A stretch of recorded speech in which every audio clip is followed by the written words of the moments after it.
Hello students, welcome to Shailendra academy. I am Shailendra Agarwal और आज हम बात करेंगे इंजीनियरिंग मैकेनिक्स के नेक्स्ट लेक्चर नंबर 42 की। और यूनिट नंबर 5 चल रही, लास्ट यूनिट चल रही है। हम बहुत ही करीब है सिलेबस खत्म करने के और पेपर भी हमारे नजदीक आ रहे हैं। तो बिल्कुल शैलेंद्र एकेडमी के साथ बने रहिए और बराबर से पढ़ाई करते रहिए। हमारा टारगेट 80% प्लस मार्क्स का है और वो अगर आप सारे वीडियोस को देखते हैं तो जरूर अचीव होगा। जैसे ही क्वेश्चन पेपर्स आ रहे हैं आपको सारे क्वेश्चन पेपर अपलोड करते जा रहे हैं ताकि आपको एक आइडिया मिल सके कि जिनका पेपर अभी बचा हुआ है जैसे सिविल ब्रांच और इलेक्ट्रिकल ब्रांच, तो वो इन पेपर्स को अच्छे से कर सके। तो अब हम बात करते हैं सिंपल लिफ्टिंग मशीन यूनिट 5 के नेक्स्ट टॉपिक की। जो प्रीवियस वीडियो था यानी लेक्चर नंबर 41, उसमें हमने 4 पॉइंट डिस्कस किए थे और आज हम 5वां, 6वां और 7वां पॉइंट अभी डिस्कस कर रहे हैं, जिसमें कि इन 5वें और 6वें से ज्यादा इंपॉर्टेंट है मशीन की दक्षता या मशीन एफिशिएंसी। ये क्वेश्चन बीटीयूपी में 2019 में आया हुआ है।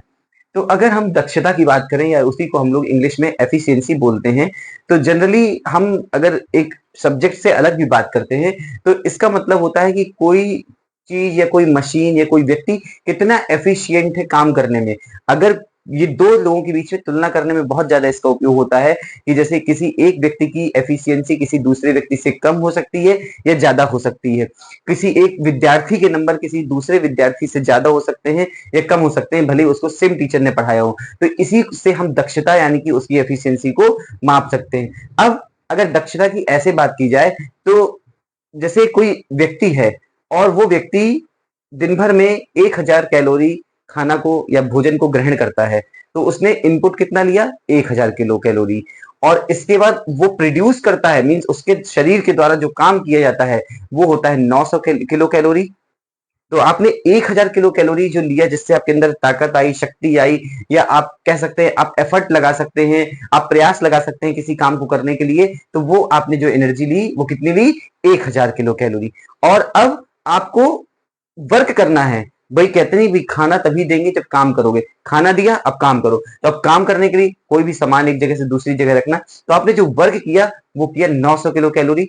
तो यानी कि अगर देखें तो आउटपुट यानी जो आपने काम किया वो कितना था? 900। और जो इनपुट यानी आपने जो एनर्जी ली वो थी 1000 किलो कैलोरी, उसकी यूनिट मान लेते हैं। तो जो एफिशिएंसी होगी, क्या एफिशिएंसी है जिसको हम दक्षता बोलते हैं, वो क्या होगी? आउटपुट, जो आपने आउटपुट दिया अपॉन इनपुट। आउटपुट कितना है? 900, इनपुट कितना है? 1000, यानी कि 9/10 आया, यानी कि 0.9। और हमेशा एफिशिएंसी परसेंटेज निकालते हैं तो 0.9 को 100 से मल्टीप्लाई करेंगे तो 90% एफिशिएंसी आ गई। ये होती है एफिशिएंसी। कि अब बिल्कुल सिंपल लैंग्वेज में अगर हम समझे कि हमने कितनी एनर्जी दी और उसके बदले में हमने कितना काम किया, यही है एफिशिएंसी। किसी मशीन के द्वारा किसी बोझ को उठाने के लिए जो इनपुट एनर्जी देनी पड़ेगी वो, और जो बोझ को उठाया उसने जो कार्य किया वो आउटपुट एनर्जी हो गई। और आउटपुट एनर्जी और इनपुट एनर्जी के इसी रेशियो को हम एफिशिएंसी या दक्षता बोलते हैं। बहुत क्लियर हमने कोशिश की आपको समझाने की। अब हम यहाँ जो लिखा हुआ है वो लिखा क्यों है, हम हर बार बताते हैं कि एग्जाम में सभी विद्यार्थी इस बात को बिल्कुल ध्यान दें कि जिनके भी एग्जाम अभी बचे हैं वो कोई भी क्वेश्चन को छोटे से 2 लाइन 3 लाइन में बिल्कुल ना लिखें। अच्छा खासा आपको यहाँ पर मटेरियल दिया जा रहा है, आप उसी मटेरियल को अच्छी तरीके से रिप्रेजेंट करके, अंडरलाइन करके, बॉक्स में बंद करके प्रॉपर लिखें, तब आपके अच्छे नंबर आएंगे। अब मशीन की दक्षता तक पहुंचने के लिए हमें वही इनपुट एनर्जी जो अभी हमने आपको बताई, आउटपुट एनर्जी जो बताया, उसको हमें पढ़ना पड़ेगा और ये आ सकता है। तो अगर हम इनपुट एनर्जी की बात करें तो इनपुट एनर्जी, जैसे कि आपने मुझसे कहा कि ये वाला भार उठा के रख दीजिए, तो ये तो हमको काम करना है, लेकिन इस भार को उठा करके रखने के लिए हमको एनर्जी की जरूरत पड़ेगी। तो वो एनर्जी जो आप हमें देंगे किसी भी माध्यम से, भोजन के माध्यम से, कभी कभी होता है कि हम हमारे पास ताकत रहती है कि हम मेंटली स्ट्रांग नहीं होते तो हमें मोटिवेशन वाली एनर्जी मिलती है, तो फिर हम उस काम को कर सकते हैं। तो उसी एनर्जी को हम दत्त एनर्जी बोलेंगे। क्या लिखा है? किसी मशीन द्वारा भार उठाने की प्रक्रिया, अभी उठाया नहीं है, काम किया नहीं है, भार उठाने की प्रक्रिया के अंतर्गत मशीन को दी गई ऊर्जा, क्या? मशीन को दी गई ऊर्जा, मुझको दी गई ऊर्जा दत्त ऊर्जा या इनपुट ऊर्जा कहलाती। बिल्कुल आसान। किसी मशीन द्वारा भार उठाने की प्रक्रिया के अंतर्गत मशीन को दी गई ऊर्जा दत्त ऊर्जा या इनपुट ऊर्जा कहलाती है। अतः किसी मशीन पर किया गया कार्य दत्त ऊर्जा कहलाती है। किसी मशीन पर किया गया कार्य, मुझ पर किया गया कार्य, अभी मैंने नहीं किया है, मुझको एनर्जी देना जो होगा वो आएगा दत्त ऊर्जा। तो किसी मशीन पर किया गया कार्य दत्त ऊर्जा कहलाती है। अब इसके आगे इसका एक फॉर्मूला, किसी सरल मशीन के लिए प्रयास P तथा प्रयास के विस्थापन y के गुणनफल का मान मशीन की दत्त ऊर्जा कहलाता है। क्या लिखा है, देखिए, किसी सरल मशीन के लिए प्रयास P, किसी सरल मशीन के लिए प्रयास P जो आपने प्रयास किया, तथा प्रयास के विस्थापन, जो प्रयास करने पे विस्थापन हुआ, उसके गुणनफल का मान दत्त ऊर्जा कहलाती है। वैसे भी जो ऊर्जा को हम समझ सकते हैं, जो प्रयास यानी बल गुणे विस्थापन होता है, तो वही प्रयास क्या है T और विस्थापन क्या है y। तो ये हुआ दत्त ऊर्जा के बारे में। इसी तरह से उपलब्ध ऊर्जा, अब मुझको एनर्जी मिल गई, अब मुझको काम करना है, तो जब मैं काम करूंगा तो उपलब्ध ऊर्जा आएगा। तो किसी मशीन द्वारा भार या बोझ उठाया जाता है, अब मुझको एनर्जी मिल गई, मुझे भार या बोझ उठाना है, तो उसके द्वारा किया गया कार्य, मेरे द्वारा किया गया कार्य, अर्थात मशीन द्वारा प्राप्त की गई ऊर्जा को, मशीन द्वारा प्राप्त की गई ऊर्जा को आउटपुट ऊर्जा या उपलब्ध ऊर्जा कहते हैं। किसी सरल मशीन के लिए भार W तथा भार के विस्थापन x, भार W कितना भार हमने उठाया और कितनी दूर तक उठाया, के गुणनफल को मशीन की उपलब्ध ऊर्जा कहते हैं। तो उपलब्ध ऊर्जा बराबर भार गुणे भार का विस्थापन W इंटू एक्स। जो प्रीवियस वीडियो था वहां पर हमने विस्थापन यानी दूरी के बारे में बात की थी, प्रयास के लिए दूरी y ली थी और भार के लिए दूरी x ली थी, वही मानी गई है। अब आती है मशीन की दक्षता में। देखिए, अगर मशीन की दक्षता की बात करें तो हमने अभी आपको बताया आउटपुट अपॉन इनपुट, ये है भैया आउटपुट और ये है इनपुट, इन्हीं का रेशियो, इन्हीं का अनुपात लिख देना है तो मशीन की दक्षता आ जानी है या एफिशिएंसी आ जानी है।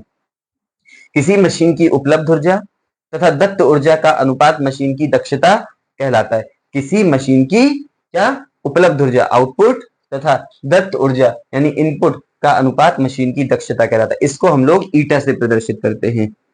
सामान्यतः दक्षता का मान किसमें निकाला जाता है, परसेंटेज में। अभी हमने बताया था कि 0.9 आया तो उसको 100 से मल्टीप्लाई करके परसेंटेज में 90% में आ गई थी, में व्यक्त करते हैं। आप फॉर्मूला लिखेंगे, ईटा इक्वल्स टू उपलब्ध ऊर्जा बटे दत्त ऊर्जा। ईटा इक्वल्स टू उपलब्ध ऊर्जा क्या आई है W इंटू एक्स, और ईटा बराबर जो दत्त ऊर्जा आई है वो आई है P इंटू वाई। तो ये हुआ एफिशिएंसी के बारे में। एफिशिएंसी का इस एक बार क्वेश्चन 2019 में आ चुका है, तो हम ये ध्यान रखें कि 1 नंबर के क्वेश्चन में ये प्रश्न आ सकता है कि किसी मशीन की एफिशिएंसी के बारे में समझाइए। तो ये हुआ पूरा मशीन की एफिशिएंसी के बारे में। लास्ट में बस हम इतना कहेंगे कि हमसे काम कराने के लिए पहले हमको एनर्जी देनी पड़ेगी, वो इनपुट होगी, और फिर हम जो काम करेंगे वो आउटपुट होगी। आप जितनी एनर्जी हमको देंगे वो इनपुट एनर्जी मैक्सिमम होगी, और हम जो काम करेंगे वो उस इनपुट एनर्जी से हमेशा कम करेंगे, इसलिए क्योंकि बहुत तरीके से वेस्ट होकर एनर्जी निकल सकती है। जैसे मशीन की बात करें तो मशीन में घर्षण हो सकता है, मशीन में कोई लॉसेस हो सकते हैं, मशीन में हीट निकल सकती है, तो इस तरीके से ये लॉसेस रहते हैं। तो जितना एनर्जी मिलती है उतना आउटपुट में नहीं मिलती, कम ही रहती है, इसलिए एफिशिएंसी हमेशा 100% से या 1 से कमी होती है, हम लोग परसेंटेज में कहें कि 100% से कम होती है। तो अब इसके बाद हम इसके जो नेक्स्ट पॉइंट है 7th के बाद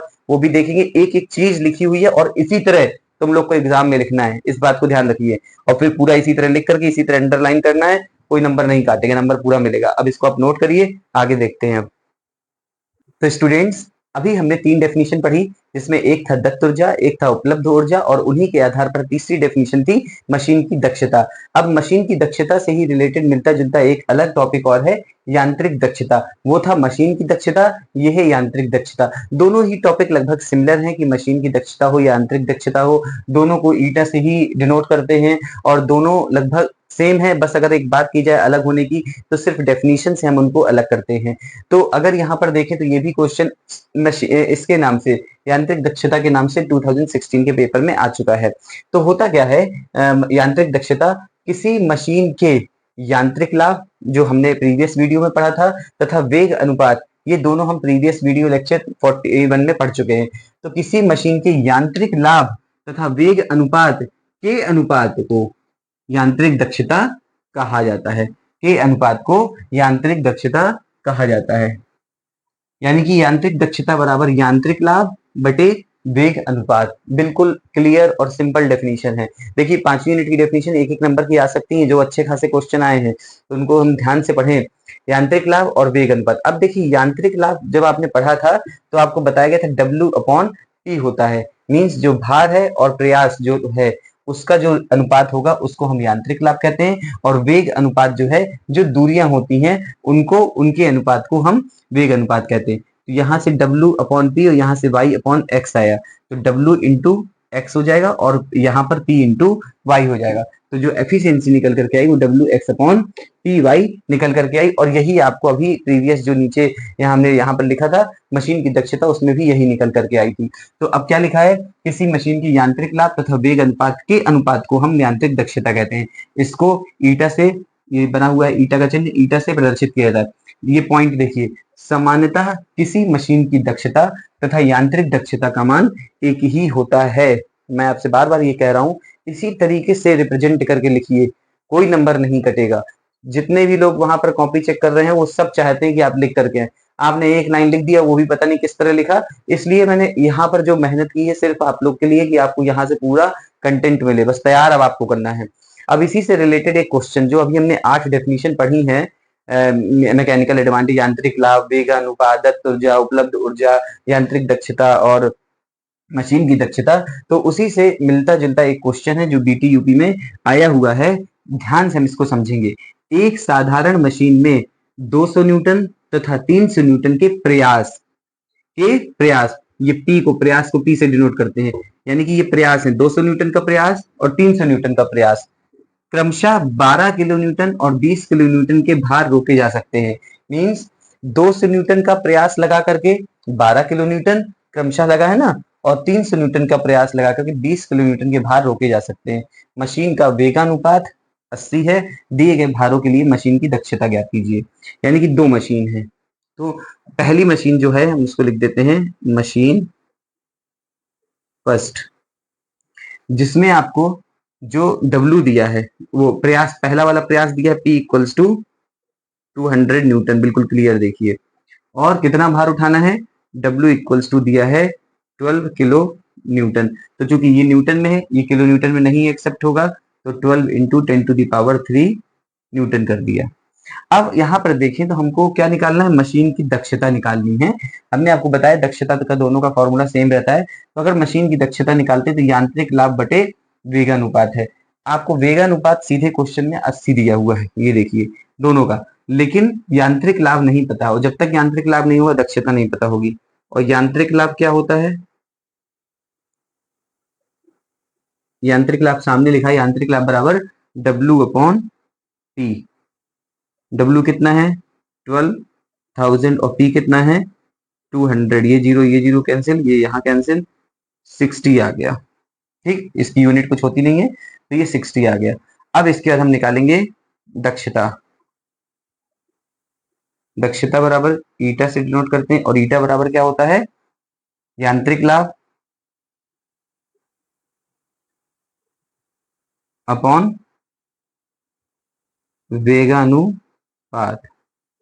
हम यहाँ लिख देते हैं, ये सब अच्छे प्रेजेंटेशन के एक निशानी है कि एग्जाम में हम लिख दें वेगानुपात को हम लोग VR से डिनोट करते हैं, और VR बराबर कितना दिया है वो लास्ट में देखिए, वेगानुपात 80 दिया हुआ है। अब यांत्रिक लाभ कितना आया 60, ये भी आपने निकाला, और वेगानुपात कितना दिया है 80, या 6/8। तो दक्षता जो आई निकल करके ईटा इक्वल्स टू 0.75। और हमने आपको बताया था कि एफिशिएंसी जो है वो परसेंटेज में निकलती है, तो हम 100 से मल्टीप्लाई कर देंगे, तो जो एफिशिएंसी आएगी वो 75%। अगर मैं सभी स्टूडेंट से कहूं कि इस क्वेश्चन में क्या जो है कठिन है, बस आप किसी भी सब्जेक्ट का क्वेश्चन हो XYZ ध्यान से पढ़िए दिया क्या गया है, कुछ भी नहीं, कहीं भी नहीं लगा दीजिए। 200 न्यूटन का लिखा प्रयास, और ये लिखे हैं भार, तो भार को W से डिनोट करते हैं, प्रयास को P से डिनोट करते हैं। अलग अलग मशीन की दक्षता निकालनी है, तो हमने पहली मशीन की दक्षता निकल आई, और अब मशीन 2 हम देखते हैं। मशीन 2 का मतलब है कि पहली कंडीशन, क्या हम इसको यहाँ लिख सकते हैं, केस फर्स्ट लिख देते हैं, नहीं तो आप सोचें अलग अलग मशीन, मशीन वही है, मशीन में भार बस केवल अलग अलग लिए हुए हैं। केस 2 क्या कह रहा है कि जब मशीन में 300 न्यूटन का प्रयास लगाया गया, यानी पी कितना है 300 न्यूटन, तो यहाँ पर भार कितना है W equals to 20 kilo newton, और सिंपली हम 20 इंटू 10⁻³ न्यूटन कर लेंगे। तो देखिए उसी तरह केस 2 में भी हमको वही वेगानुपात सेम है, कितना दिया हुआ है 80। तो हम क्या लगाएंगे, यही यांत्रिक लाभ पहले निकालना पड़ेगा। यांत्रिक लाभ बराबर W upon P। W equals to कितना है 20,000 और P कितना है 300। ये आया 66.67। सेम चल रहा है प्रोसीजर। अब हमको निकालनी दक्षता। दक्षता ईटा बराबर यांत्रिक लाभ, इसी तरह लिखिए एग्जाम में। अगर क्वेश्चन आपको समझ में आ गया तो बहुत देर नहीं लगनी है, बटे वेगानुपात। यांत्रिक लाभ कितना आया है 66.67 और वेगानुपात है 80, तो आया 83 सॉरी इधर से तो आंसर आएगा 0.833। अब इसी को हम अगर परसेंटेज में निकालें, ईटा बराबर कितना आया 0.833 बराबर ईटा इक्वल्स टू परसेंटेज के लिए हम 100 से मल्टीप्लाई करते हैं तो 83.3% आया। तो इस तरीके से बहुत ही सिंपल क्वेश्चन है, आप इसको देखिए इसमें क्या किया गया है और फिर इसके बाद आप समझिए कि कुछ भी कठिन नहीं है। दो केस दिए हैं, केस नंबर 1 में 200 न्यूटन का प्रयास लगाया गया 12 किलो न्यूटन के भार को उठाने के लिए, फिर 300 न्यूटन का प्रयास लगाया गया 20 किलो न्यूटन के भार को लगाने के लिए। तो मशीन का वेगानुपात दिया है 80, दक्षता निकालनी है। दक्षता होती है यांत्रिक लाभ बटे वेगानुपात, लेकिन हमको यांत्रिक लाभ नहीं पता, वेगानुपात तो दिया। यांत्रिक लाभ का फॉर्मूला W/P, वो दोनों केस के लिए दिए हुए हैं। तो बहुत बड़ा वीडियो नहीं बनाएंगे, एक एक वीडियो में एक एक टॉपिक को कवर करेंगे, क्योंकि सब टॉपिक बीटी यूपी बोर्ड में आए हुए हैं। तो आप इसको भी नोट करिए। इसके अगले वीडियो में हम बात करेंगे आदर्श मशीन की और व्यवहारिक मशीन की, क्योंकि इसका भी क्वेश्चन आया हुआ है। तो बाकी आप जुड़े रहिए, बराबर से आपका पूरा कोर्स हो जाएगा पेपर के पहले। इसके लिए बिल्कुल भी चिंता परेशानी की कोई बात नहीं है, बस आप अपने फ्रेंड्स के साथ शेयर करते रहिए। और हम अब इसके अगले वीडियो में मिलते हैं लेक्चर नंबर 43 में। तब तक वीडियो को खूब देखिए, खूब शेयर कीजिए, लाइक कमेंट करके अपना फीडबैक दीजिए। और बराबर से हमको जो भी क्वेश्चन पेपर मिल रहा है वो हम फर्स्ट ईयर के बच्चों के लिए बराबर अपलोड करते जा रहे हैं, उनको भी आप देखिए, ताकि आपको बाकी सब्जेक्ट का भी पता चले किस तरह का पेपर आ रहा है। Thank you so much for watching. Thank you.